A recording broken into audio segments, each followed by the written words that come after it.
ಎಲ್ಲರಿಗೂ ನಮಸ್ಕಾರ. ನೀವು ನೋಡ್ತಾ ಇದ್ದೀರಾ ಆ ಕತೆ ಚಾನೆಲ್. ನಾನು ನಿಮ್ಮ ನಿರೂಪಕ ಉದಯ ಪ್ರಸಾದ್ ಮಾತಾಡ್ತಾ ಇದ್ದೇನೆ. ತಮಗೆಲ್ಲರಿಗೂ ಕೂಡ ಕಿರಣ ಸಂಚಿಕೆಗೆ ಸ್ವಾಗತ.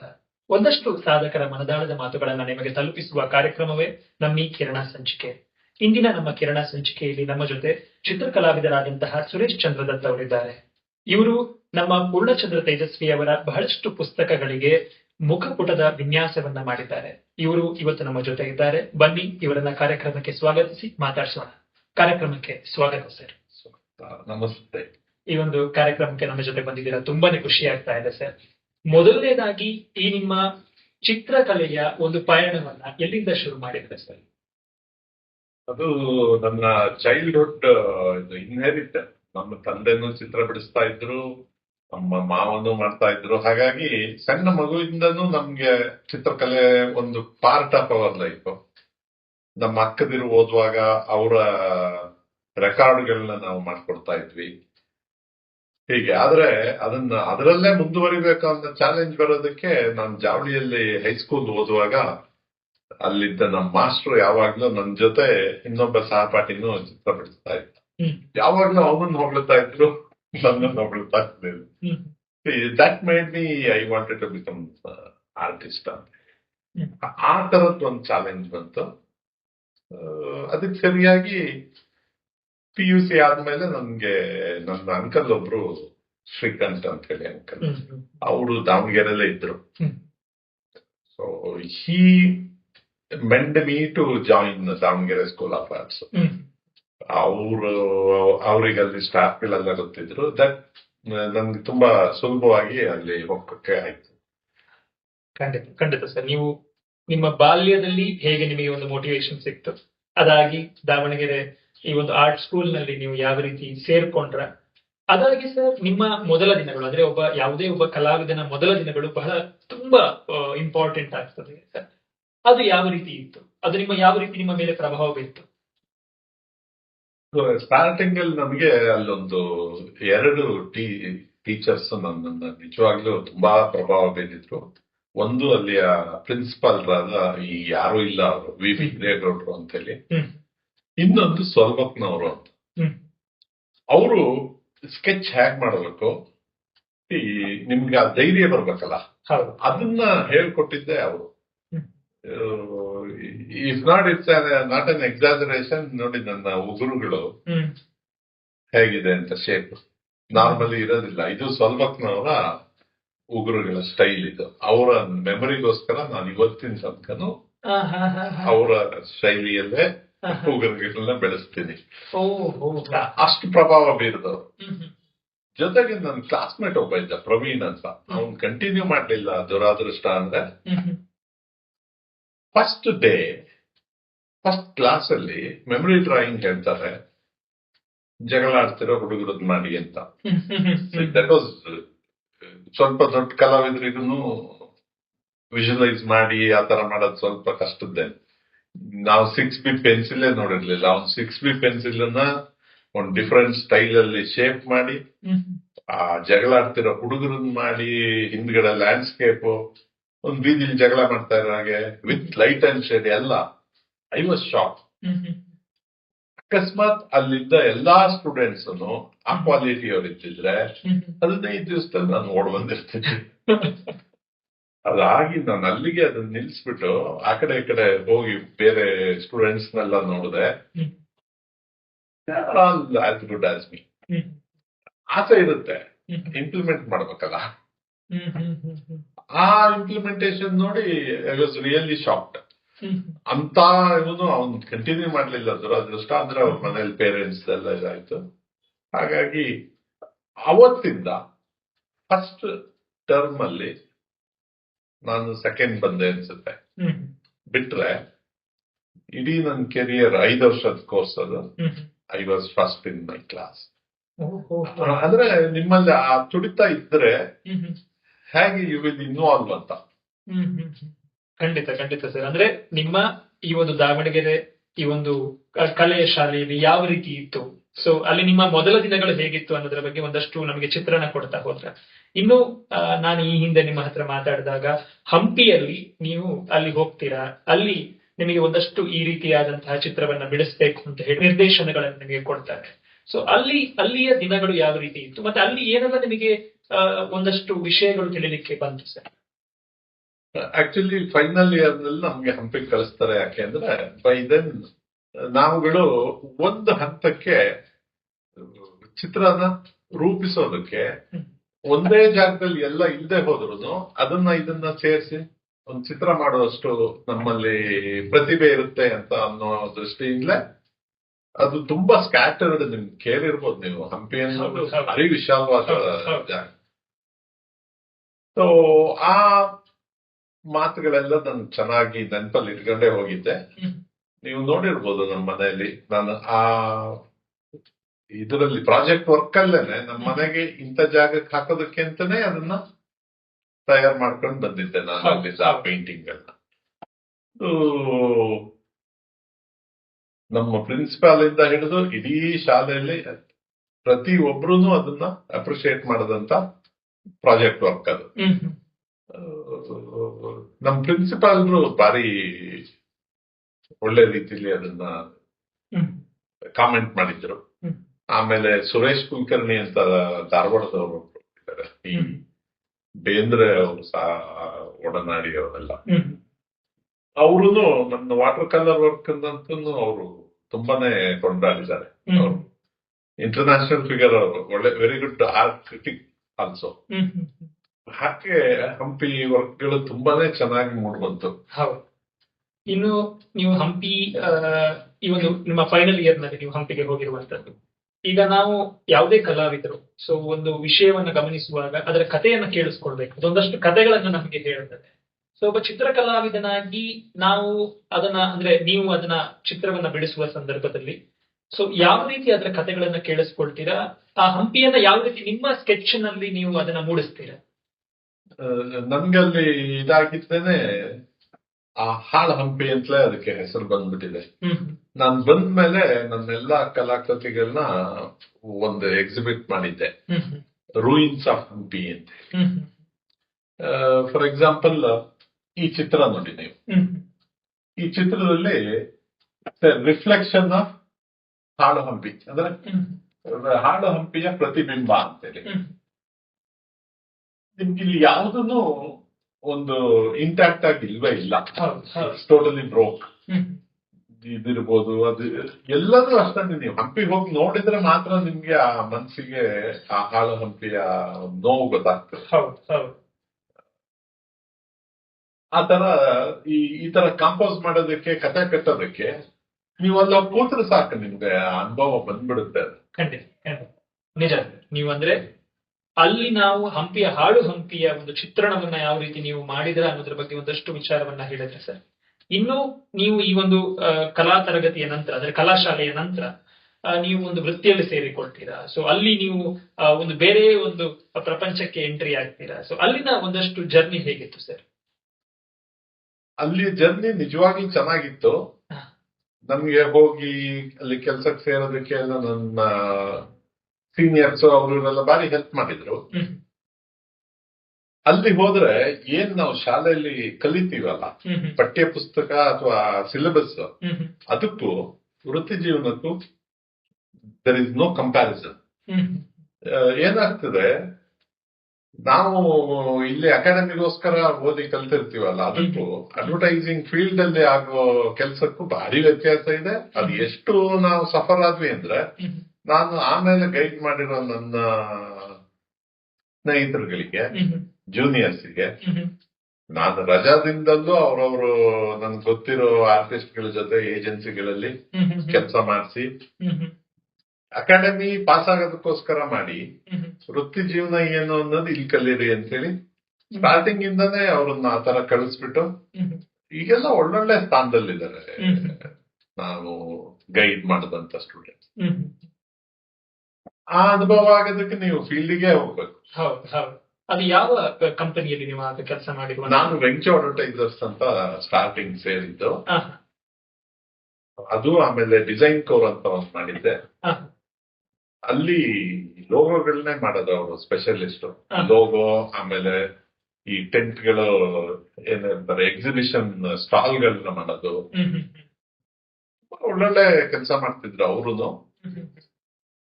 ಬಟ್ ನನಗೆ ಕಂಟಿನ್ಯೂ ಆಗಕ್ಕಾಗ್ಲಿಲ್ಲ ಅಂದ್ರೆ ನಮ್ ತಂದೆ ಆರೋಗ್ಯ ಕೆಟ್ಟ ಹೋಗ್ಬಿಡುತ್ತೆ. So I was force to come back.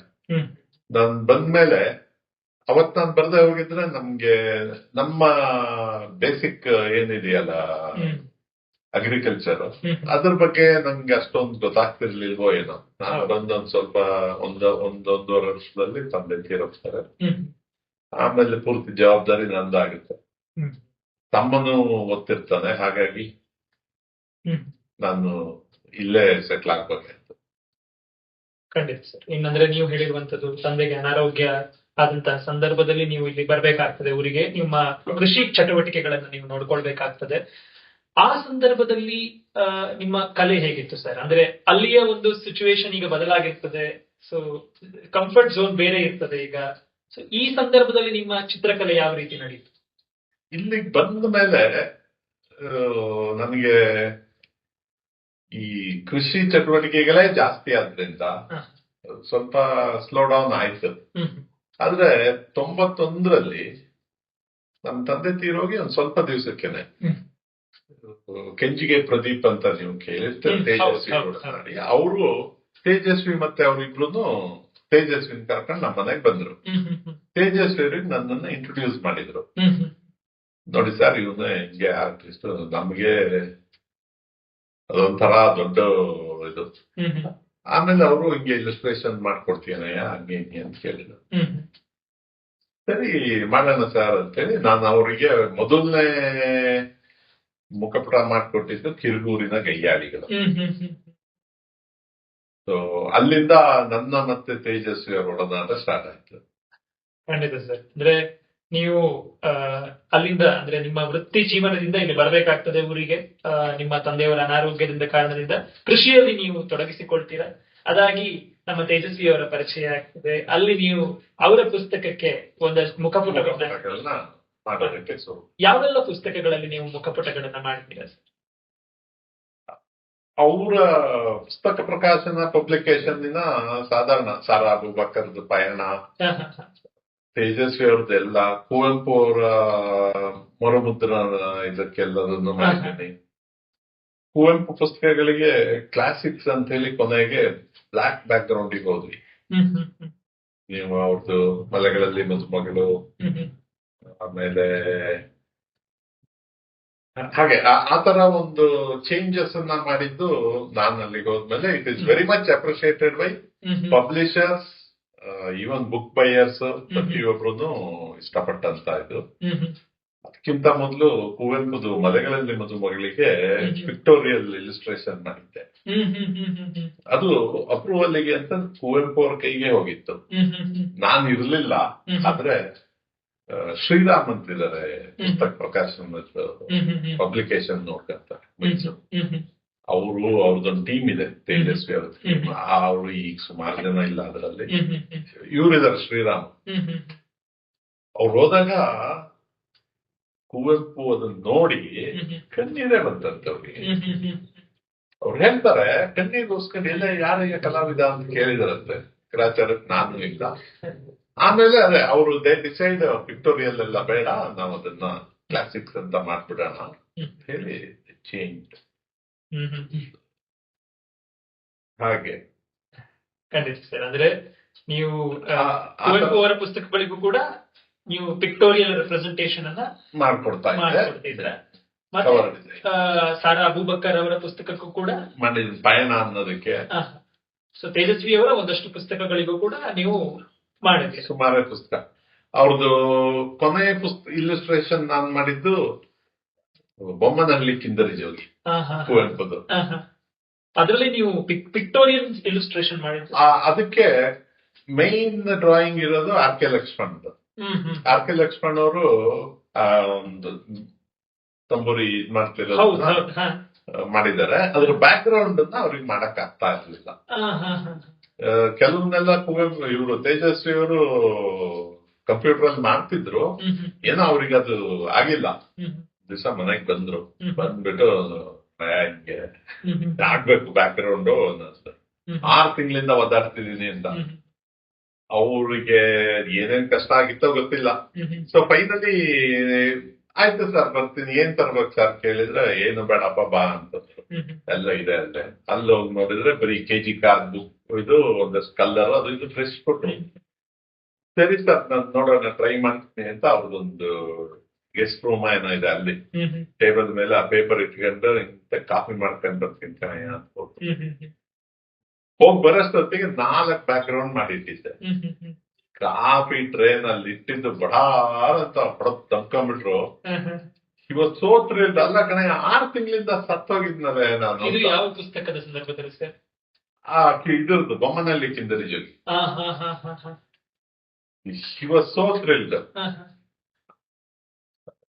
ತೇಜಸ್ವಿದು ನಮ್ದು ಹೇಗಿತ್ತು ಅಂದ್ರೆ ಅವರು ನಾನು ಹೇಳೋದು ಒಂಥರ ಟಾಮ್ ಅಂಡ್ ಜೆರ್ರಿ ನೋಡ್ತಿರಲ್ಲ ಆತರ ನಾನು ನೋಡೋಗೋದಕ್ಕೆ ಅವ್ರು ಬೆಳ್ಸಕ್ಕೆ ಆತರ. ಹಾಗೆ ಅವರು ಕೆನ್ನಿಗೆ ಪ್ರದೀಪ್ ಹತ್ರ ಹೇಳೋದಂತಲ್ಲ ಕಣಯ್ಯ ಅಂತ ಕಲಾವಿದ ನನ್ ಮಗ ಅವನ ಹತ್ರ ವರ್ಕ್ ತಗೊಳಕ್ ನಮ್ಗೆ ಗೊತ್ತಾಗ್ತಿಲ್ಲಲ್ಲ ಅಂತ.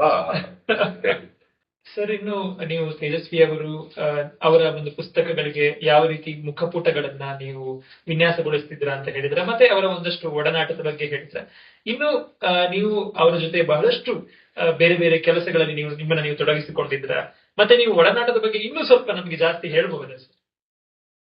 ಎಲ್ಲದಕ್ಕಿಂತ ಒಂದು ಭಾರಿ ವಿಶೇಷವಾಗಿದ್ದು ಅಂದ್ರೆ ತೇಜಸ್ವಿ ಅವರಿಗೆ ನಾವು ಫೋಟೋಗ್ರಫಿನ ಮಾಡ್ಕೊಡ್ತಾ ಇದ್ವಿ. ಇದನ್ನ ಯಾರಿಗಾರು ಹೇಳಿದ್ರೆ ನಂಬುದಂತ ವಿಚಾರ. ಯಾಕೆಂದ್ರೆ ಅವರೇ ಮಹಾನ್ ಫೋಟೋಗ್ರಾಫರ್. ಏನಕ್ಕಾಯ್ತು ಅಂತಂದ್ರೆ ಅವ್ರಿಗೆ ಅಷ್ಟೊತ್ತಿಗೆ ಒಂದ್ಸತಿ ಅವರಿಗೆ ಮಾತಾಡ್ತಾ ಅಂದಿದ್ರು, see unless there is a other end, ನೀನ್ ಸುಮ್ನೆ ಫೋಟೋ ತೆಗಿತಾ ಹೋದ್ರೆ ಎಷ್ಟಯ್ಯ ತೆಗಿಯೋದು, ಏನ್ ಮಾಡೋದು, ಎಕನಾಮಿ ಎವ್ರಿಥಿಂಗ್. ಹಾಗಾಗಿ ನಾನು ಅಷ್ಟ್ ಮಾಡಲ್ಲ ಅಂತ. ಕ್ಯಾಮ್ರಾ ಅಷ್ಟು ಇದು ಡಾರ್ಕ್ ರೂಮ್ ಎಕ್ವಿಪ್ಮೆಂಟ್ ಎಲ್ಲ ಅವ್ರದ್ದೇ ಯೂಸ್ ಮಾಡ್ತಿದ್ದಿದ್ ನಾವು ಮಾಡ್ಬಿಟ್ಟು. ಅವ್ರದ್ದು ಒಂದು ಪುಸ್ತಕಗಳು ಬಂತು ಇದ್ರ ಬಗ್ಗೆ, UFOಗಳ ಬಗ್ಗೆ ಒಂದು ಪುಸ್ತಕ. ಅದಕ್ಕೆ ಬೇಕಾಗಿದ್ದ ಫೋಟೋಗಳನ್ನೆಲ್ಲ ನಾವು ಬೇರೆ ಪುಸ್ತಕಗಳಿಂದ ರೀಕಾಪಿ ಮಾಡಿ ಎಲ್ಲ ಡೆವಲಪ್ ಮಾಡಿ ನಾವೇ ಒಂದು ಸ್ಟುಡಿಯೋ ಡೆವಲಪ್ ಮಾಡ್ಕೊಂಡು ಅದರಲ್ಲಿ ಮಾಡಿ ಅವ್ರಿಗೆ ಕೊಡ್ತಾ ಇದ್ವಿ. ಆ ಪುಸ್ತಕಗಳಿಗೆ ಬಂದಿರೋದು ಎಲ್ಲ ನಾವು ಮಾಡಿದ್ದು. ಹಾಗಾಗಿ ಅದೇ ಲೈಟ್ ಇವು ಎಲ್ಲ ರಿಕಾಪಿಂಗ್ ಅಲ್ಲ. ಅವಾಗ ಟೆಕ್ನಾಲಜಿ ಇಷ್ಟಿರ್ಲಿಲ್ಲ. ನಾವು ಓದೋ ಟೈಮಲ್ಲಿ ನಮಗ್ ಕಂಪ್ಯೂಟರೇ ನಾವು ನೋಡಿರ್ಲಿಲ್ಲ. ಹಂಗೆ ಅದು ನಮ್ಗೆ ಅವಾಗ ನಾವು ಹೆಚ್ಚಿಂದು ಹ್ಯಾಂಡ್ ವರ್ಕ್ ಗಳಿಗೆನೆ ನಾವು ಸ್ಪಕ್ ಆಗಕ್ಕೆ ಒನ್ ಆಫ್ ದ ರೀಸನ್. ಆಮೇಲೆ ನಮ್ ಪ್ರಿನ್ಸಿಪಲ್ ಹಿರೇಗೌಡ್ರು ಯಾವಾಗ್ಲೂ ಹೇಳೋರು, ಈ ಪ್ರಪಂಚದಲ್ಲಿ ಹ್ಯಾಂಡ್ ವರ್ಕ್ ಇರೋಷ್ಟು ಬೆಲೆ, ಆಮೇಲೆ ಅದನ್ನ ಮಾಡೋರು ಉಳ್ಕೊಳ್ಳೋದು ಬಾರಿ ಇಂಪಾರ್ಟೆಂಟ್, ಅದನ್ನ ಮಾತ್ರ ನೀವು ಬಿಡಬೇಡಿ ಅಂತ. ನಾನು ಇವನ್ ನಾನು ಓದಿದ್ದು ಅಡ್ವರ್ಟೈಸಿಂಗ್ ಆದ್ರೂ ರಿಯಲಿಸ್ಟಿಕ್ ವರ್ಕ್ ಅನ್ನು ನಾನು ಇವತ್ತು ಮಾಡ್ತೀನಿ. ಕೆಲವು ನೀವು ನೋಡಿದಿರಲ್ಲ, ಹಾಗಾಗಿ ಅದನ್ನೊಂದನ್ನ ನಾನು ಉಳಿಸ್ಕೊಂಡ್ ಬಂದಿದ್ದೀನಿ. ಬೇರೆ ಎಲ್ಲಾ ತರದ್ದನ್ನು ಮಾಡ್ತೀವಿ. ಅದು ಒಂದು ತೇಜಸ್ವಿ ಅವ್ರ ಜೊತೆ ನಾವು ಮಾಡ್ತಿದ್ದಂತ ಒಂದು ಸ್ಪೆಷಲ್ ಇದು ಅಂತದ್ದು. ಅದೇ ತೇಜಸ್ವಿ ಬಗ್ಗೆ ನಾವು ಹೇಳಬೇಕಂದ್ರೆ ಅದು ಒಂದೇ ಎರಡಲ್ಲ ಬಿಡಿ. ಸಾರಾ ಅಬೂಬಕರ್ದು ಪಯಣ ಅಂತ ಪುಸ್ತಕ ಮಾಡುವಾಗ ನನ್ನ ಅವತ್ತಿನ ಏಜ್ ಮತ್ತೆ ಜವಾಬ್ದಾರಿ ತೋಟದ್ದು, ಅದರಲ್ಲಿ ನಾನು ಎಸ್ಕೇಪ್ ಆಗ್ತಿದ್ದು ಜಾಸ್ತಿ. ಟಾಮ್ ಅಂಡ್ ಜೆರ್ರಿ ಅನ್ನಲ್ಲ ಆತರ. ಇವ್ರು ಮಾಡ್ತೀನಿ ತಾಗ್ ನಿನ್ಗೆ ಅಂತ ಹೇಳಿ ರಿಲೇಶ್ ಅಂತಿದ್ದ, ಅವನನ್ನ ಸೆಂಟ್ರಿ ಹಾಕ್ತೀನಿ ನಿನಗೆ, ಎದ್ದೇಳಬಾರದು ನೀನು ಅಂತ. ಬಂದು ಮನೇಲಿ ಕೂತು ವರ್ಕ್ ಮಾಡ್ತಾ ಇದ್ವಿ. ನನ್ ತೋಟದ್ದು ಏನೋ ನೆನಪ, ಬರ ತೋಟ ತೋರಿಸ್ತೀನಿ ಅಂತ ಅವನನ್ನ ಕರ್ಕೊಂಡು ಹೋದೆ. ಈ ಮಧ್ಯ ಸೆಂಟ್ರಿ ಮತ್ತೆ ಆರ್ಟಿಸ್ಟ್ ಏನ್ ಮಾಡ್ತಿದ್ದಾರೆ ಅಂತ ತೇಜಸ್ವಿ ನೋಡಕ್ ಬಂದಿದ್ದಾರೆ. ಗ್ರಾಚಾರಕ್ಕೆ ನಾವಿಬ್ರು ಇಲ್ಲ. ಅಲ್ಲ ಕಣಯ್ಯ, ನಾನೇ ನಿನಗ್ ಸೆಂಟ್ರಿ ಹಾಕಿದ್ರೆ ನೀನ್ ನನಗೇ ಯಾಮಾರ್ಸ್ ಹೋಗಿದ್ಯಲ್ಲಯ್ಯ ಅಂತ ಅವರು ಹೇಳಿ, ಅದೊಂದು ಭಾರಿ ಸಮಯ ಅದೇ ಒಂದು ತಮಾಷೆ ಆಗೋಗಿತ್ತು. ನಾನು ಈ ತರ ಆಟ ಆಡಿಸ್ತಿದ್ದಕ್ಕೆ ಅವ್ರು ನನಗ್ ಬೈತಿದ್ರು, ನೋಡೋ ನಾನ್ ನಿನಗೆ ಒಂದ್ ಪುಸ್ತಕದಲ್ಲಿ ಬರೆದು ಬಿಡ್ತೀನಿ, ನಿನ್ನ ಕಟ್ಕೊಂಡ್ ನಾನು ಯಾಕೆ ಹುಟ್ಟೋದೆ ಅಂತೇಳಿ ಬರಿತೀನಿ ಅಂತೇಳಿ ಭಾರಿ ಹೆದರ್ಸೋರು. ಏನಾದ್ರೂ ನಮ್ಮ ಹಣೆ ಬರ ಇದ್ದಿದ್ದೆ. ಇನ್ನು ಈ ಹಿಂದೆ ನನ್ನ ಹತ್ರ ಹೇಳಿದ್ರ ಒಂದು ಸಸ್ಯದ ಬೀಜ ಅವರಿಗೆ ಸಿಕ್ಕಿತ್ತು, ಅದರ ಬಗ್ಗೆ ತಿಳ್ಕೊಳ್ಳಿಕ್ಕೆ ಬಹಳ ಕಷ್ಟಪಡ್ತಾ ಇದ್ರು, ಅದಾಗಿ ನಿಮಗೆ ಅದನ್ನ ಹುಡುಕ್ಲಿಕ್ಕೆ ಅಂತ ಹೇಳಿ ಕೊಟ್ರು. ಆ ಕಥೆಯನ್ನು ಸ್ವಲ್ಪ ಹೇಳಬಹುದು ಸರ್? ಯಾಕೆಂದ್ರೆ ತೇಜಸ್ವಿ ಅವರು ಯಾವುದೇ ಒಂದು ಕುತೂಹಲವಾಗಿ ಕಂಡಿದ್ದಿರ್ಬೋದು, ನೋಡಿದ್ದಿರ್ಬೋದು, ಕೇಳಿದಿರ್ಬೋದು, ಅವ್ರಿಗೆ ಆ ಕುತೂಹಲಕ್ಕೆ ಉತ್ತರ ಸಿಗೋ ತನಕ ಅವ್ರು ಬಿಡ್ತಿರ್ಲಿಲ್ಲ. ನನಗೆ ಕೊಟ್ಟಿದ್ದ ಬೀಜ ಅವ್ರ ಕೈಗೆ ಸಿಕ್ಕಿ 2 ವರ್ಷ ಆಗಿದೆ. He was in search of it's end. ಅದು ಏನು, ಯಾವ್ದು ಬೀಜನೋ ಏನದು, ಯಾಕೆಂದ್ರೆ ಅದು ಶಿಲ್ಪಕಲೆ ಇದ್ದಂಗಿದೆ ಅದ್ರದ್ದು. ನಾನು ಫ್ಲೋರಾ ಆಫ್ ವೆಸ್ಟರ್ನ್ ಘಾಟ್ ಅದೆಲ್ಲ ವರ್ಕ್ ಮಾಡ್ತಾ ಇದ್ದೆ RRS ಅಲ್ಲಿ. ಅಲ್ಲಿ ನಾನು ಫ್ಲೋರಾ ಮೇಲೆ ವರ್ಕ್ ಮಾಡೋದು ಗೊತ್ತಿದ್ದು ನಿಜ ಕರೆದ್ರ ಬಾರೆ ನೋಡಿ ಏನು ಅಂತ ನಂಗೆ ಹೇಳೋದು. ನಾನು ನೋಡಿದ್ರೆ ನಂಗೆ ಇಟ್ ವಾಸ್ ವೆರಿ ನ್ಯೂ, ನಾನು ಅಲ್ಲಿ ತಕ್ಕ ನೋಡಿರ್ಲಿಲ್ಲ. ಸರ್ ನಿಕ್ಕೆ ಕಣ ನಿನ್ ಕೈ ಕೊಟ್ಟಿದ್ದು, ಅದೇನು ಅಂತ ಕಂಡಿಡಬೇಕು ನೀನು, ಒಳ್ಳೆಗೆ ಆಚಾರ ಆಯ್ತಲ್ಲ ನಮ್ಗೆ. ಅವ್ರದ್ದು ನಮ್ಗೆ ಅಂದ್ರೆ ಸಾಕು ಇಲ್ಲಿ ಬೆವರ ಸ್ಟಾರ್ಟ್ ಆಗ್ತದ. ಅಂದ್ರೆ ಅವ್ರೇನ್ ಯಾವ ಕೆಟ್ಟ ಉದ್ದೇಶದಿಂದ ಹೇಳ್ತಿರ್ಲಿಲ್ಲ, ಬಟ್ ನಮ್ಗೆ ಆತರ ಅಸೈನ್ ಮಾಡೋದಲ್ಲ ಅದು. ಇಟ್ ವಾಸ್ ಎಕ್ಸ್ಟ್ರಾ ಬರ್ಡನ್ ನಮ್ಗೆ ಆದಂಗೆ. ಸರಿ ಏನ್ ಮಾಡೋದಪ್ಪ ಅನ್ಕಂತ ಬರ್ತಾ ಇದ್ದೆ. ನಮ್ಮ ಇದರಲ್ಲಿ ಸೈಂಟಿಸ್ಟ್ ಇದ್ರು, ಅವರು ಬೆಂಗಳೂರಿಗೆ ಹೊರಡ್ತಾ ಇದ್ರು.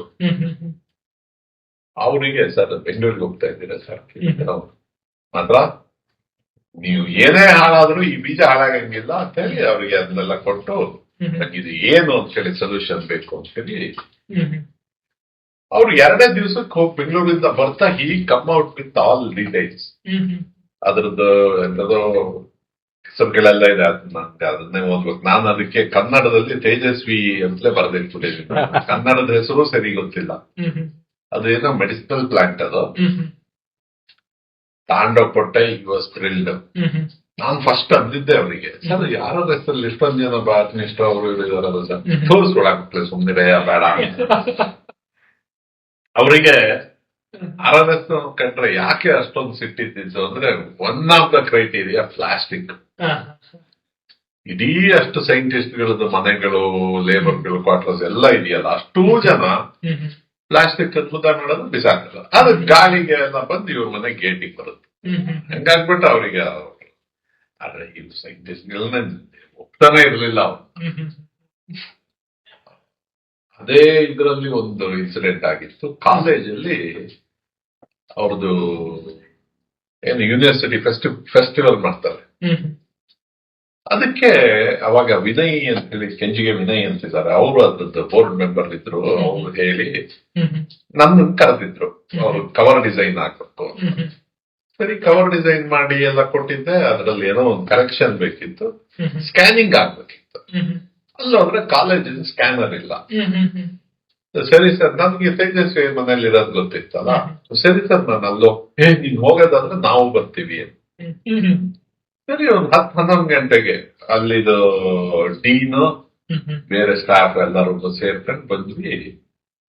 3-4 ಜನ. ಮನೆಗೆ ಹೋದ್ರೆ ರಾಜೇಶ್ವರಿ ಮೇಡಮ್ ಮಾತ್ರ ಇದ್ರು. ಓ ಏನ್ ಮಾಡೋದು ಮೇಡಮ್, ಫೋನ್ ನೋಡಿದ್ವಿ ಬೇಕ್ರಿ ನೋಡೋಣ ಅಂತ. ಅವ್ರದ್ದು ಸ್ಪಾಟ್ಗಳಿದೆ ಆಯಾ ಟೈಮಲ್ಲಿ ಅಲ್ಲಲ್ಲಿ ಹೊಡೆದ್ರು. ಬೇಕರಿ ಹತ್ರ ಸಿಗಕ್ಕೂ ಆಯ್ತು ಕಣಯ್ಯ ಬರ್ತೀನಿ ಅಂದ್ರ. ಒಂದು ಬಾಗಿಲು ಓಪನ್ ಮಾಡಿದ್ದು,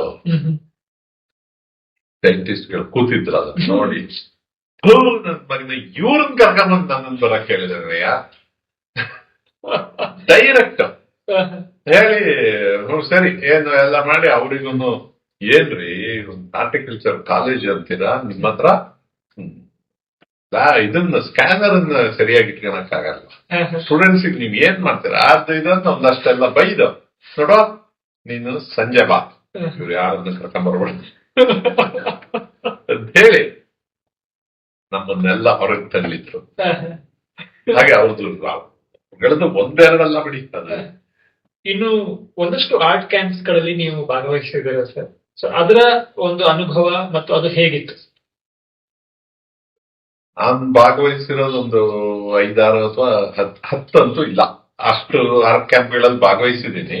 ಅದರಲ್ಲಿ ಪ್ರಮುಖವಾಗಿದ್ದು ಅಂದ್ರೆ ಪುತ್ತೂರಿನ ಕಾರಂತರ ಬಾಲವನದಲ್ಲಿ ಮಾಡಿದ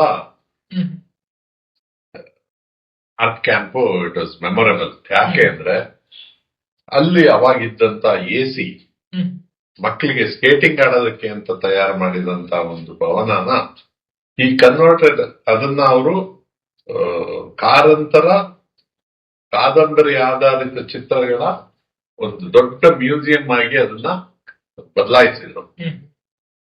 ಅದರಲ್ಲಿ 2 ಗುಂಪುಗಳು ಮಾಡಿ ಪೇಂಟಿಂಗ್ ಮಾಡಿಸಿದ್ರು. ಒಂದು ಸೀನಿಯರ್ ಆರ್ಟಿಸ್ಟ್ ಗಳನ್ನ, ಮತ್ತೊಂದು ಜೂನಿಯರ್ ಆರ್ಟಿಸ್ಟ್ ಅಂತ ಒಂದು 2 ಇದು ಕ್ಯಾಂಪ್ ಮಾಡಿದ್ರು ಬೇರೆ ಬೇರೆ.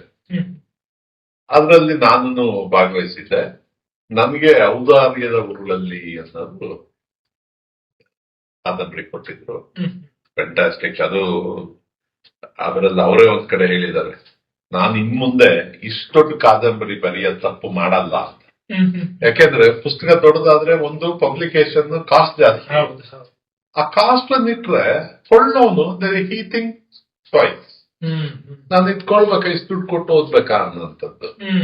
ಆಮೇಲೆ ಅವ್ರು ಯಾವ್ದು ಅಷ್ಟು ದೊಡ್ಡ ಪುಸ್ತಕ ಬರೋದಿಲ್ಲ. ಅದನ್ನ ಓದಿದ್ರೆ ಮಾತ್ರ ಅನುಭವ ಆಗದು ನಾವು ಹೇಳೋದಕ್ಕಿಂತ. ಅದನ್ನ ನಾನು ಸ್ವಾತಂತ್ರ್ಯ ಪೂರ್ವದ ಕಥೆ ಆದ್ರಿಂದ ಕಪ್ಪು ಬಿಳುಪಲ್ಲಿ ಮಾಡಿದ್ದೆ. ಆ ಕ್ಯಾಂಪಸ್ ಮಕ್ಕಳುಗಳೆಲ್ಲ ತುಂಬಾ ಬರ್ತಿದ್ರು. ಬಾಲವನನೆಲ್ಲ ಅಂಕಲ್ ನೀವಿದು ರೆಡ್ ಮಾಡ್ಬೇಕಿತ್ತು. ಯಾವ್ದು? ಆ ಬೆಂಕಿ ನೀವು ರೆಡ್ ಅಂಡ್ ಎಲ್ಲೋಲಿ ಮಾಡ್ಬೇಕಿತ್ತು ಅಂತ. ಹೀಗೆ ನನ್ ಕಾಣುತ್ತದು ಆ ಮಕ್ಕಳುಗಳ ಎಕ್ಸ್ಪ್ರೆಷನ್. ನೀವು ಬೆಂಕಿ ಕಲರ್ ಅಲ್ಲಿ ಮಾಡಿದ್ರೆ ಅದು ಈಗ ಹೆಂಗ್ ಕಾಣ್ತುಂಟು ಅಂದ್ರೆ ಬೆಂಕಿದೆ ಗೊತ್ತಾಗ್ತಾ ಉಂಟಲ್ಲ. ನಂದೇ ಸ್ಟೋರಿ ಅಲ್ಲ, ಹೌದಲ್ಲ. ಆ ಮಕ್ಕಳುಗಳ ಎಕ್ಸ್ಪ್ರೆಷನ್ಗಳು ಅದು ಫಸ್ಟ್ ಮಾಡಿದ ಕ್ಯಾಂಪು. 2ನೇ ಕ್ಯಾಂಪ್ ಅಲ್ಲಿ ಇದ್ವಿ ನಾವೆಲ್ಲ. ನಮ್ಗೆ ಅದೊಂದು ಭಾರಿ ಇಷ್ಟವಾಗಿತ್ತು ಜಾಗ ಆಗಿದ್ದರಿಂದ 2ನೇ ಕ್ಯಾಂಪಿಗೆ ನಾನು ನನ್ನ ತಮ್ಮ ಎಲ್ಲ ಹೋಗಿ ಆ ಕ್ಯಾಂಪ್ ಮಾಡಿದಾಗ ಯಾವ ತರ ಮಾಡಿದ್ರು ಅಂದ್ರೆ, ಒಂದು ಕಲಾವಿದರು, 2ನೇದು ನಮಗ್ ಕೊಟ್ಟಿರುವಂತ ಪುಸ್ತಕ, 3ನೇದು ಒಬ್ಬ ಸಾಹಿತಿ. ಅವನು ಕನ್ನಡ ಪ್ರಾಧ್ಯಾಪಕ ಇರ್ಬೋದು, ಒಬ್ಬ ಸಾಹಿತಿಗಳೇ ಇರ್ಬೋದು.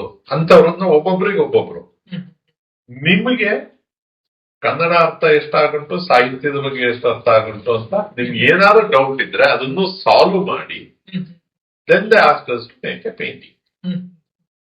ಬಹಳ ಗ್ರ್ಯಾಂಡ್ ಆಗಿ ಬಂದಿದೆ. ಅದನ್ನ ನೀವು ಯಾರೇ ಆಗ್ಲಿ, ಪುತ್ತೂರು ಬಾಲವನ ಈಗ ನಾನು ಹೋಗಿಲ್ಲ, but it was excellent, very nicely displayed. ಅದರಲ್ಲಿ ಹೆಬ್ಬಾರದು ಹೆಂಚುಗಳು, ಅದನ್ನ ಮೆಟಲ್ ಅಲ್ಲಿ ಮಾಡಿ ದೊಡ್ಡ ಇದು ಆಪೋಸಿಟ್ ಸೈಡ್ ಗೋಡೆಗಳಿಗೆ. ಅವಾಗ ಅವರು ಕಾರಂತರ ಮಗಳು ಬಂದಿದ್ರು. ಬಂದು ಅವರು ಕೂಚಿಪುಡಿನ ಡ್ಯಾನ್ಸ್ ಮಾಡ್ತಾರೆ. ಹಿ ವಾಸ್ ಲೇಟ್ 60s ಇರ್ಬೇಕು. ಅವರು ಒಂದ್ ದಿವಸ ನಮ್ಗೆಲ್ಲ ಡ್ಯಾನ್ಸ್ ಮಾಡಿ ತೋರಿಸ್ತಿದ್ರು. ಅಂತ ಒಂದು ಅದ್ಭುತವಾದಂತ ಮೆಮೊರಬಲ್ ಪ್ರೋಗ್ರಾಮ್ ಅದು. ತುಂಬಾನೇ ಚೆನ್ನಾಗಿತ್ತದು. ಅಂದ್ರೆ ನೀವು ಆರ್ಟ್ ಕ್ಯಾಂಪ್ ನಲ್ಲಿ, ಅದರಲ್ಲೂ ನಿಮಗೆ ತುಂಬಾ ಮೆಮೊರೇಬಲ್ ಆಗಿರುವಂತಹ ಒಂದು ಆರ್ಟ್ ಕ್ಯಾಂಪ್ ನ ಬಗ್ಗೆ, ಅಂದ್ರೆ ಬಾಲವನದ ಬಗ್ಗೆ ಒಂದಷ್ಟು ವಿಚಾರ ಹೇಳಿದ್ರ. ಇನ್ನು ಈ ಹಿಂದೆ ನಾನು ನಿಮ್ಮ ಹತ್ರ ಕೇಳಿದಾಗ ನೀವು ಯಾವೆಲ್ಲ ಪುಸ್ತಕಕ್ಕೆ ವಿನ್ಯಾಸ ಮಾಡಿದ್ರ ಅಂತ ಹೇಳ್ತಾ ಹೋದ್ರ ತೇಜಸ್ವಿ ಅವರು. ಅದ್ರಲ್ಲಿ ಈಗ ನಾವು ಯಾವುದೇ ಒಂದು ಪುಸ್ತಕಕ್ಕೆ ಚಿತ್ರ ವಿನ್ಯಾಸ ಮುಖಪುಟಕ್ಕೆ ಚಿತ್ರ ವಿನ್ಯಾಸ ಮಾಡಬೇಕಾದ್ರೆ ಒಂದಷ್ಟು ಅಂಶಗಳನ್ನ ನಾವು ಗಮನದಲ್ಲಿ ಇಟ್ಕೊಳ್ಬೇಕು. ನೀವು ಅಂತಹ ಯಾವೆಲ್ಲ ಅಂಶಗಳನ್ನ ಗಮನದಲ್ಲಿ ಇಟ್ಟುಕೊಂಡು ಮುಖಪುಟವನ್ನ ನೀವು ಡಿಸೈನ್ ಮಾಡ್ತಾ ಇದ್ರ? ತೇಜಸ್ವಿ ಅವರ ಪ್ರತಿಕ್ರಿಯೆ ಅದಕ್ಕೆಲ್ಲ ಹೇಗೆ ಇರ್ತಾ ಇತ್ತು ಸರ್? ಅವರು ನನ್ನನ್ನೊಬ್ಬ ಕಲಾವಿದ ಅಂತ ಒಪ್ಪಿದ್ರು. ಅದಕ್ಕೊಂದು ಎಕ್ಸಾಂಪಲ್ ನಾನು ನಿಮ್ಗೆ ಮೊದ್ಲು ಹೇಳಿದೆ, ಅದ್ಭುತ ಕಲೆಗಾರಕನಯ್ಯ, ಅವನದ್ದು ವರ್ಕ್ ತಗೊಳಕ್ ಗೊತ್ತಾಗಲ್ಲ ಅಂತ ಹೇಳಿ ತೇಜಸ್ವಿ ಇವ್ರ ಹತ್ರ ಪ್ರದೀಪ್ ಹತ್ರ ಹೇಳಿದ್ರು ಅಂತ. ಅದೇ ತರ ಇನ್ನೂ ನಾನೊಂದೆಲ್ಲ ಒಂದು ಇಂಟರ್ವ್ಯೂ ಹೋಗಿದ್ದೆ ಇವ್ರದ್ದು ABC ಅವ್ರದ್ದು ಅಂಬರ್ ವ್ಯಾಲಿಗೆ. ಅಲ್ಲಿ ಸೆಲೆಕ್ಟ್ ಆಗಿರ್ಲಿಲ್ಲ. I was working in RRS. ಅವರು ಬೆಳವಾಡಿ ಸರ್ಗೆ ಒಂದ್ ದಿವಸ ಫೋನ್ ಮಾಡಿದ್ರು. ಫೋನ್ ಮಾಡಿದಾಗ ನಾನು ಫೋನ್ ಎತ್ಕೊಂಡೆ, ಬೆಳವಾಡಿಯಲ್ಲಿ ಇರ್ಲಿಲ್ಲ. ನೀನೇನ ಮಾಡ್ತಿದೀಯಾ ಇಲ್ಲಿ? ಸರ್ ನಾನು ಇಲ್ಲೇ ಇರೋದು. ಇಲ್ಲ ಕಣಯ್ಯ, ಅವತ್ತು ಅಂದ್ರೆ ನಾನು ಅವ್ರ ಹತ್ರ ಏನ್ ಮಾಡಿದ್ದೆ, ರೆಫರೆನ್ಸ್ಗೆ ಬೆಳವಾಡಿದು ಪೂರ್ಣಚಂದ್ರ ತೇಜಸ್ವಿ ಅವ್ರದ್ದು ಎಲ್ಲ ಸೈನ್ ಅನ್ನು ಹಾಕಿ ನನ್ಗೆ ಗೊತ್ತಿರೋರು ಅಂತ ಹೇಳಿ ಕಳಿಸಿದ್ದೆ. ಪ್ರವಾದಿ ಅಂದ ಬಿಡಿ ಸರ್ ಆಗ್ಲಿಲ್ಲ ಅದು ಆ ಕಡೆ ಅವ್ರಿಗೆ ಆರ್ಟಿಸ್ಟ್ ಬೇಕಂತ ಯಾರು ಬೇಕು ಅಂತ ಕೇಳಿದ್ರು. ಹಂಗೆ ಅವರಿಗೆ ನನ್ ಮೇಲೆ ಯಾಕಷ್ಟು ಅಭಿಮಾನ ಇತ್ತಂದ್ರೆ ಅವ್ರು ಏನ್ ಹೇಳ್ತಿದ್ರು ಆ ವಿಜುವಲೈಸೇಷನ್ ನಾನ್ ಪಟ್ ಅಂತ ಹೇಳಿ ಮಾಡಿ ಅವ್ರಿಗೆ ತೋರಿಸ್ತಿದ್ದೆ. ನಾನು ಇದನ್ನ ಹೇಳಿದ್ನಲ್ಲ ಅದೇ ತರ ಬೊಮ್ಮನಲ್ಲಿ ಕಿಂದರಿ ಆ ತರ ಅವರಿಗೆ ಹೇಳಿದ ತಕ್ಷಣ ನಾನು ಮಾಡ್ಕೊಡ್ತಿದ್ದೆ. ಅವ್ರಿಗೆ ಅಷ್ಟು ಖುಷಿ ಆಗ್ತಿದ್ರು. ಈವನ್ ಕುವೆಂಪು ಅವರು ನನ್ ಮಾಡಿದ್ದ ಮಲೆಗಳಲ್ಲಿ ಮದುವೆಗಳು ನೋಡಿ ಅವರು ಅಷ್ಟು ಇಷ್ಟಪಟ್ಟಿದ್ರು, ಕಣ್ಣೀರ್ ಹಾಕಿದ್ರು ಅಂತ ಅವ್ರು ಹೇಳೋದಂದ್ರೆ ಕಣ್ಣಲ್ಲಿ ನೀರು ಆಡಿತ್ತಂತೆ. ಅದನ್ನ ಈ ಫೆಲ್ಟ್ಸ್ ಹಿಂಗೆ ಮುಟ್ಬಿಟ್ಟು ಹಂಗೆ ಆ ತರದ್ದು. ಅಂದ್ರೆ ಅವ್ರು ಹೇಳುವ ಅಂಶಗಳ ಜೊತೆಗೆ ನೀವೇನಾದ್ರೂ ಅಂಶಗಳನ್ನ ಯೋಚಿಸ್ಬೇಕಾಗ್ತದೆ ಅಥವಾ ಗಮನಿಸ್ಬೇಕು, ಗಣನೆಗೆ ತಗೊಳ್ಬೇಕು. ಈಗ ಏನಾಗ್ತದೆ, illustration is basically made for that particular article. ಅದನ್ನ ನೀವು ಓದಿದಾಗ ನಿಮ್ಗೆ ಏನ್ ಅನ್ಸುತ್ತೆ ಅಂತ.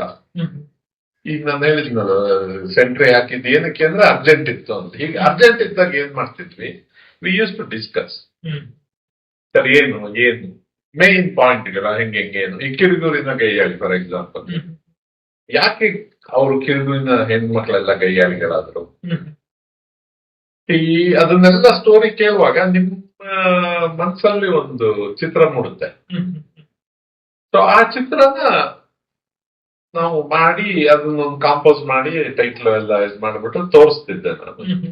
ನಮ್ದೆಲ್ಲ ಹೆಂಗೆ ಅಂದ್ರೆ ನಾವು ಸ್ಕೂಲ್ ಡೇಸ್ ಅಲ್ಲಿ ಮಾಡಿದ್ದೆ ಮೆಥಡ್. ಅವಾಗ ಪೆನ್ಸಿಲ್ ಸ್ಕೆಚ್ ಮಾಡಿ ತೋರಿಸೋದು first, then I use to give a colour. ಅವ್ರು ಅಕ್ಸೆಪ್ಟ್ ಮಾಡ್ತಿದ್ರು. ಖಂಡಿತ ಸರ್. ಅಂದ್ರೆ ನೀವು ಈ ಒಂದು ಮುಖಪುಟಗಳಲ್ಲಿ ಯಾವ ರೀತಿ ಚಿತ್ರ ವಿನ್ಯಾಸ ಮಾಡುವಂತದ್ದು, ಯಾವುದೆಲ್ಲ ಅಂಶಗಳನ್ನು ಗಮನದಲ್ಲಿ ಇಟ್ಕೊಳ್ಬೇಕು ಅನ್ನುವಂತ ಒಂದಷ್ಟು ವಿಚಾರ ಹೇಳಿದ್ರ. ಇನ್ನು ನೀವು ಈಗ ಮೂಡಿಗೆರೆಯಲ್ಲಿ ಇರುವಂತಹ ಸಂದರ್ಭದಲ್ಲಿ ಒಂದಷ್ಟು ಚಿತ್ರಕಲೆಯಲ್ಲಿ ನಿಮ್ಮನ್ನು ನೀವು ಈಗಲೂ ತೊಡಗಿಸಿಕೊಂಡಿದ್ದೀರಾ. ಸೊ ಯಾವೆಲ್ಲ ರೀತಿಯ ಒಂದು ಪ್ರಭೇದದ ಚಿತ್ರಕಲೆಯಲ್ಲಿ ನೀವು ನಿಮ್ಮನ್ನು ನೀವು ತೊಡಗಿಸಿಕೊಂಡಿದ್ದೀರಾ? ಮಲೆನಾಡಲ್ಲಿ ಹೆಚ್ಚಿನ ಅಂಶ ನಮ್ಗೆ ಬರೋ ಆರ್ಡರ್ಗಳೆಲ್ಲದನ್ನು ದೇವರುಗಳದ್ದು ಚಿತ್ರನೇ ಬರುತ್ತೆ. ಮೈಸೂರು ಸ್ಟೈಲ್ ಇರ್ಬೋದು, ತಂಜಾವೂರ್ ಇರ್ಬೋದು, ರೆಗ್ಯುಲರ್ ಕ್ಯಾನ್ವಾಸ್ ಮೇಲೋ ಬೋರ್ಡ್ ಮೇಲೋ ಹಂಗೆ. ಅದನ್ನೇ ಇಲ್ಲಿ ಜನಗಳು ಹೆಚ್ಚಿಗೆ ಕೇಳೋದು. ಹಾಗಾಗಿ ಆಬ್ವಿಯಸ್ಲಿ ಆ ನಿಟ್ಟಲ್ಲೇ ನಾನು ಮಾಡ್ತೀನಿ. ನನ್ ಓನ್ ಮಾಡುವಾಗ ನನ್ಗೆ ಏನೋ black and white is my favourite subject. ಅದರಲ್ಲೂ ಪೆನ್ ಅಂಡ್ ಇಂಕ್ ಅಂತೀವಲ್ಲ, ಅದು ನನ್ಗೆ ತುಂಬಾ ಮಜಾ ಕೊಡುವಂತ ಒಂದು ಡ್ರಾಯಿಂಗ್ ಅದು. ಸೊ ಅದನ್ನು ನಾನು ಹೆಚ್ಚಿಗೆ ಮಾಡ್ತೀನಿ. ಅದನ್ನ ಒಂದು ಸೀರೀಸ್ ಅಲ್ಲಿ ಫ್ಲೋರಾ ಆಫ್ ವೆಸ್ಟರ್ನ್ ಘಾಟ್ ನಾನು RRS ಅಲ್ಲಿ ಮಾಡಿದ್ನಲ್ಲ, ಆ ಟೈಮಲ್ಲಿ ತುಂಬಾನೇ ಅಂದ್ರೆ ಅವಾಗ ಒಂದು ಕೂಗ್ ಕೇಳ್ತಾ ಇತ್ತು ಎಲ್ಲಾ ಕಡೆ. ಏನು ಅಂದ್ರೆ ಜೇನು ಹುಳುಗಳ ಸಂಖ್ಯೆ ಕಮ್ಮಿ ಆಗ್ತಾ ಇದೆ. ಸೊ ಅದಕ್ಕೆ ಕಾರಣ ಏನು ಅಂತ ಹುಡುಕ್ಬೇಕಿತ್ತು. ಸೊ ನಾನೊಂದು 3-4 ವರ್ಷ ಕ್ಯಾಮರಾ, ಹೂ ಬಿಡೋ ಮರಗಳು, ಗಿಡಗಳು, ಅದ್ರ ಮೇಲೆ ಆಕ್ಟಿವಿಟೀಸ್. ತುಂಬಾ ದೊಡ್ಡ ದೊಡ್ಡ ಮರ ಆದ್ರೆ ಕಲ್ಲಲ್ಲಿ ಏನಾರು ಮಾಡಿ ಒಂದು ಸ್ಟಿಕ್ಕಿ ಟ್ರ್ಯಾಪ್ ಮಾಡ್ಬಿಟ್ಟು ಕೆಳಗಡೆ ಇಳಿಸಿ ನೋಡ್ತಿದ್ವಿ ಯಾವ್ಯಾವ ಪಾಲಿನೇಟರ್ಸ್ ವರ್ಕ್ ಮಾಡ್ತಾರೆ ಏನು ಅಂತೇಳಿ. ಅಂದ್ರೆ ನೀವು RRS ಗೆ ಅಂದ್ರೆ ಹೋದಂತ ಸಂದರ್ಭದಲ್ಲಿ ಅಂದ್ರೆ ಅಲ್ಲಿ ನಿಮ್ಮ ಮುಖ್ಯವಾದ ಡೆಸಿಗ್ನೇಷನ್ ಏನಾಗಿತ್ತು ಮತ್ತೆ ಅಲ್ಲಿ ನಿಮ್ಮ ವೃತ್ತಿ ಏನಾಗಿತ್ತು ಸರ್? ಅಲ್ಲಿ ಒಂದು ವೇಕೆಂಟ್ ಪೋಸ್ಟ್ ಇತ್ತು, ಆರ್ಟಿಸ್ಟ್ ಕಮ್ ಫೋಟೋಗ್ರಾಫರ್ ಅಂತ. ಅದು ಇದೆ ಅನ್ನೋದು ನನಗೆ ಅವಾಗಿಂದ ಗೊತ್ತಿತ್ತು. ಹಿಂದೆನೂ ಒಂದ್ಸತಿ ಟ್ರೈ ಮಾಡಿದ್ದೆ. ಅದೇ ಅಲ್ಲಿದು ವ್ಯವಸ್ಥೆಗಳು, ಸರ್ಕಾರಿ ವ್ಯವಸ್ಥೆಗಳು ಗೊತ್ತಿರುತ್ತಲ್ಲ, ಹಾಗಾಗಿ ಅವಾಗ ಹೋಗಿರ್ಲಿಲ್ಲ.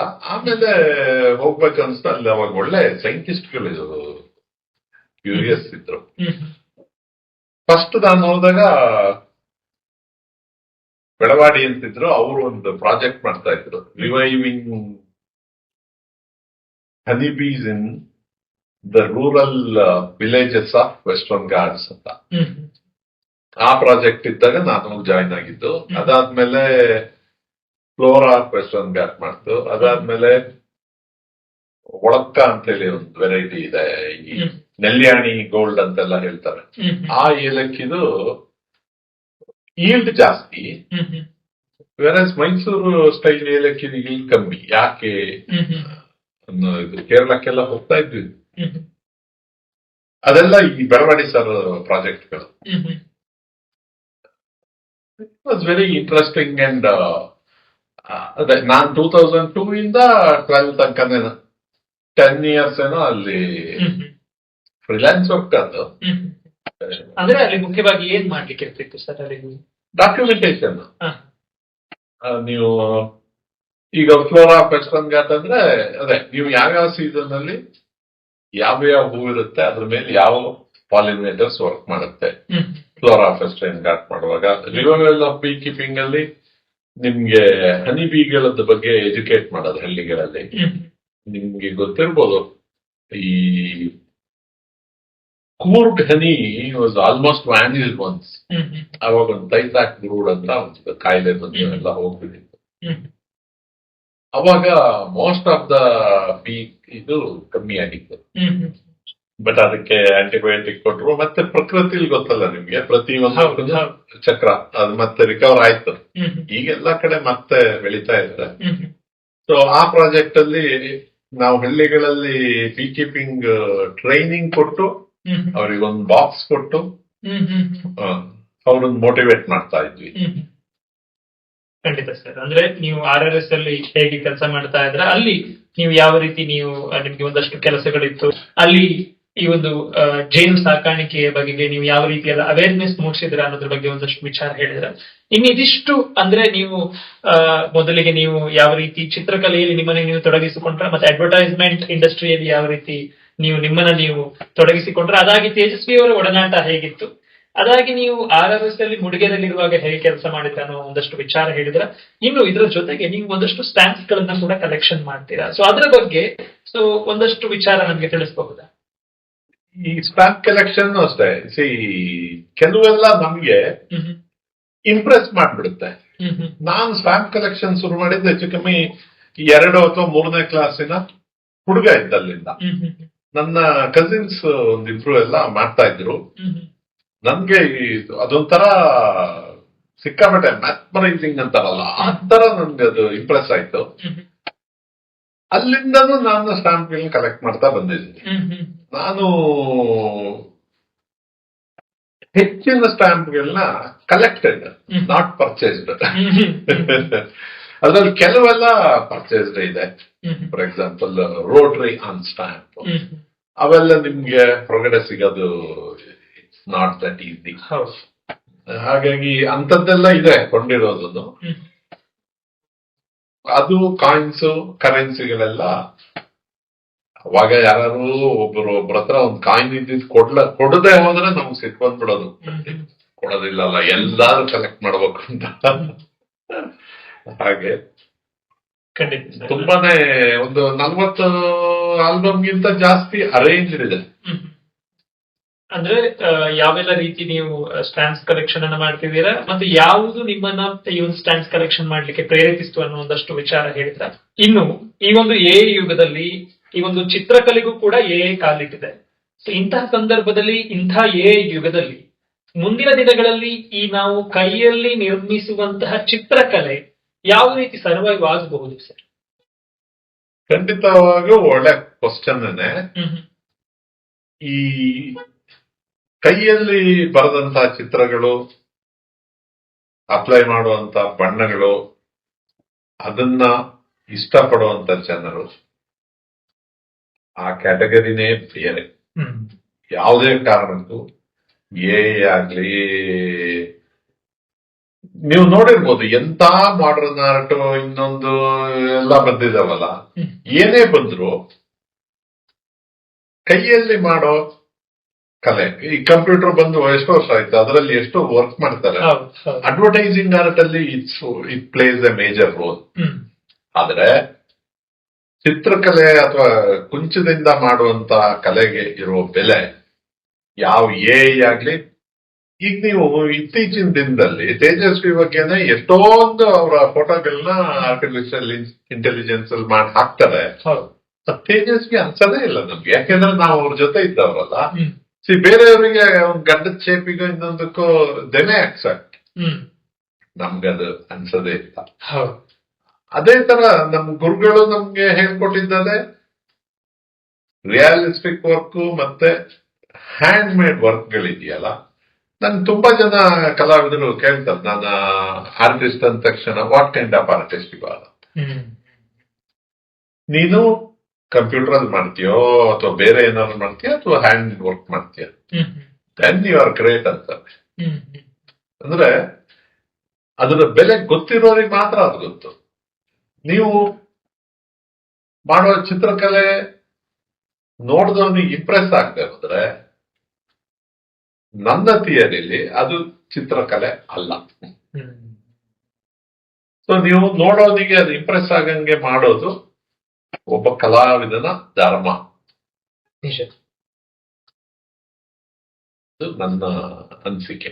ಅಂದ್ರೆ ನೀವು ಹೇಳುವಂತದ್ದು ಈ ಒಂದು ಎಐ ಯುಗದಲ್ಲಿ ಕೈಯಿಂದ ನಿರ್ಮಿಸುವಂತಹ ಈ ಒಂದು ಯಾವುದೇ ರೀತಿಯ ಕಲೆ ಆಗಿರಬಹುದು, ಅಂದ್ರೆ ಚಿತ್ರಕಲೆಯು ಒಳಗೊಂಡು ಈ ಒಂದು ಎಐ ಎಷ್ಟೇ ಬಂದರೂ ಕೂಡ ನಮ್ಮ ಮೂಲ ಕಲೆಗೆ ಅದು ಧಕ್ಕೆ ತರುವುದಿಲ್ಲ ಅಂತ ಹೇಳುವಂತ. ಅದು ನಿಮ್ಗೆ ಬೇಕಾದ್ರೆ ಪಬ್ಲಿಕೇಶನ್ ಅಲ್ಲಿ ಇನ್ನೊಂದು, ಈಗ ಡೈಲಿ ನ್ಯೂಸ್ ಪೇಪರಿಗೆ ಅವನಿಗೆ ಸಾಯಂಕಾಲ ಸಿಕ್ಕಿದ ಸಬ್ಜೆಕ್ಟ್ ಇನ್ನ ಅರ್ಧ ಗಂಟೆಯಲ್ಲಿ ಕೊಡೋದಕ್ಕೆ ಅಂತದಕ್ಕೆಲ್ಲ ಇಟ್ ಮೈ ಹೆಲ್ಪ್. ಬಟ್ ನಾನ್ ಹೇಳಿದ ತರ ಒಂದು ಕಲಾಕೃತಿಯಾಗಿ ಅದನ್ನ ಇಟ್ಟು ಅದನ್ನ ಸವಿಯೋದಕ್ಕೆ ಮಾಡ್ತಾರಲ್ಲ, ಅಂತಹದ್ದು ಅದಾಗ್ಲಿಕ್ಕೆ ಸಾಧ್ಯ ಇಲ್ಲ. ಖಂಡಿತ ಖಂಡಿತ ಸರ್. ಇನ್ನು ಕಡೆಯದಾಗಿ ಒಂದು ಪ್ರಶ್ನೆ ಕೇಳುವುದಾದ್ರೆ ಸರ್, ನಮ್ಮ ಎಷ್ಟೋ ಜನ ಈಗಲೂ ಕೂಡ ಒಂದಷ್ಟು ಚಿತ್ರಕಲಾವಿದರಿದ್ದಾರೆ. ಸೊ ಅಂದ್ರೆ ಯುವ ಚಿತ್ರಕಲಾವಿದರಿರ್ತಾರೆ, ಅವರಿಗೆ ನೀವು ಒಂದಷ್ಟು ಮಾತುಗಳನ್ನ, ಕಿವಿ ಮಾತು ಅಥವಾ ಅನುಭವದ ಮಾತುಗಳನ್ನ ಹೇಳುವುದಾದ್ರೆ ಏನನ್ನ ಹೇಳಲಿಕ್ಕೆ ಬಯಸ್ತೀರಾ ಸರ್? ಆಕ್ಚುಲಿ ಇವತ್ತಿನ ದಿನದಲ್ಲಿ ನಾನ್ ನೋಡಿರೋದು, ನಾವು ಸ್ಕೂಲ್ ಆಫ್ ಆರ್ಟ್ಸ್ ಅಲ್ಲಿ ಓದುವಾಗ ಮೊದಲನೇ ವರ್ಷ ನಮಗೆ ಪೆನ್ಸಿಲ್ ಸ್ಕೆಚ್ ಮಾಡಕ್ ಕೊಡ್ತಾ ಇದ್ರು. ಇವತ್ ನೀವು ವಿನೈಲ್ ಕಟ್ ಅಥವಾ ಅಬ್ಸ್ಟ್ರಾಕ್ಟ್ ಸ್ಕೆಚ್ಗಳು ಮಾಡೋದಕ್ಕೆ ಕೊಡ್ತಾರೆ. ಇದನ್ನ ನಾವು ಅಡ್ವಾನ್ಸ್ಮೆಂಟ್ ಅಂತ ಹೇಳಕ್ ಬರೋದಿಲ್ಲ. ಕಲೆ ಅನ್ನೋದು ಮೂಲತಃ ಅದಕ್ಕೆ ಅದರದೇ ಆಗಿರುವಂತ ಒಂದು ಹೆರಿಟೇಜ್ ಇದಿದೆ, ಅದನ್ನ ನಾವು ಉಳಿಸಿ ಬೆಳೆಸ್ಬೇಕಾಗಿರೋದು. ನೀವು ಫೌಂಡೇಶನ್ ಇಲ್ಲದೆ ಮನೆ ಕಟ್ಟದಂಗ ಆಗುತ್ತೆ. ನನ್ನ ಹತ್ರ ನಾನು ಬೆಂಗಳೂರು ಬಿಟ್ಟು ಮೂಡಿಗೆರೆಗೆ ಬಂದಾಗ ತುಂಬಾ ಜನ ಬಂದಿರಲಿಲ್ಲ ನನ್ನ ಹತ್ರ. ನಾನು ದುಡ್ಡು ಮಾಡ್ಕೊಬೋದಿತ್ತು ಅದರಿಂದ. ಆದ್ರೆ ನನ್ಗೆ ಅದು ಯಾಕೆ ಬೇಡ ಅಂತಂದ್ರೆ ನಾನು ಹೇಳ್ಕೊಡಲ್ಲ ಅಂತ ಹೇಳಿದೆ ಅಂದ್ರೆ, ಅವರಿಗೆ ಬಂದ ತಕ್ಷಣ they want a painting on canvas, oil paint ಆಗ್ಬೇಕು, ಡ್ರಾಯಿಂಗ್ ಮಾಡಕ್ ಗೊತ್ತಿಲ್ಲ. ಸರಿ, ಈಗಲೂ ಸರ್ವೈವ್ ಆಗೋರು ಇದ್ದಾರೆ. They make use of the interest of public. ಏನ ನನ್ ಮನ್ಸದಕ್ಕೆ ಒಪ್ಲಿಲ್ಲ. ನಾನು ಹೇಳೋದು ಯಾವಾಗ್ಲೂ ನೀವು ಹ್ಯಾಂಡ್ ರಿಟರ್ನ್ ಡ್ರಾಯಿಂಗ್ ಅಲ್ಲೇ ಮಾಡಿ, ABCD ಇಂದ ಕಲೀರಿ. ಇಲ್ಲದೆ ಹೋದ್ರೆ ನೀವು ಯಾವ್ದಾದ್ರು ಲ್ಯಾಂಗ್ವೇಜ್ ಅಲ್ಲಿ ಮಾಸ್ಟರ್ ಮಾಡಕ್ಕಾಗತ್ತಾ? ನಮ್ಮ ಮಾತೃಭಾಷೆ ಕನ್ನಡನೇ ಇರಲಿ, ಕಲ್ತಿರೋ ಭಾಷೆ ಇಂಗ್ಲಿಷ್, ಹಿಂದಿ ಯಾವುದೇ ಇರಲಿ, ನೀವು ABCD ಇಂದ ಹೋದ್ರೆ ಯಾವ್ದು ನೀವು ಸಾಧನೆ ಮಾಡಕ್ ಆಗಲ್ಲ. ನೀವು ಡ್ರಾಯಿಂಗ್ ಅಲ್ಲಿ ಫಸ್ಟ್ ಮಾಸ್ಟರಿ ಮಾಡಿ, ಆಮೇಲೆ ಮೀಡಿಯಂಗಳು. ಅದು ನನ್ನ ಅನಿಸಿಕೆ, ನನ್ನ ವೈಯಕ್ತಿಕ. ಅದು ಖಂಡಿತ ಸರ್. ನೀವು ನಿಮ್ಮಿಂದ ಒಂದಷ್ಟು ವಿಚಾರಗಳು, ಅಂದ್ರೆ ನಿಮ್ಮ ಚಿತ್ರಕಲೆಯ ಬಗ್ಗೆ ಆಗಿರ್ಬಹುದು, ತೇಜಸ್ವಿ ಅವರ ಜೊತೆನ ಒಡನಾಟ ಆಗಿರ್ಬಹುದು, ಒಂದಷ್ಟು ವಿಚಾರಗಳ ನಾವು ಮಾತಾಡ್ತಾ ಹೋದ್ವಿ. ತುಂಬಾನೇ ಖುಷಿ ಆಯ್ತು ಸರ್ ನಿಮ್ಮ ಅನುಭವಗಳನ್ನ ಕೇಳಿ. ನಮ್ಮ ಕಾರ್ಯಕ್ರಮಕ್ಕೆ ಬಂದು ನಮ್ಮ ಜೊತೆ ಮಾತಾಡಿದ್ದಕ್ಕೆ ತುಂಬಾ ಹೃದಯದ ಧನ್ಯವಾದಗಳು ಸರ್. ನಮಸ್ತೆ. ನಮಸ್ತೆ. ನೋಡಿದ್ರಲ್ಲ ಸ್ನೇಹಿತರೆ, ಇಂದು ನಮ್ಮ ಜೊತೆ ಇದ್ದಂತಹ ಚಿತ್ರಕಲಾವಿದರಾದಂತಹ ಸುರೇಶ್ ಚಂದ್ರದತ್ ಅವರು ಅವರ ಮನದಾಳದ ಮಾತುಗಳನ್ನ ನಮ್ಮ ಜೊತೆ ಹಂಚಿಕೊಂಡ್ರು. ನೀವು ಕೂಡ ಅದನ್ನ ಕೇಳಿಸ್ಕೊಂಡ್ರ. ಮುಂದಿನ ಸಂಚಿಕೆಯಲ್ಲಿ ಇನ್ನೊಬ್ಬ ಸಾಧಕರ ಜೊತೆ ನಾನು ನಿಮ್ಮನ್ನ ಮತ್ತೆ ಭೇಟಿಯಾಗ್ತೇನೆ. ನಮಸ್ಕಾರ.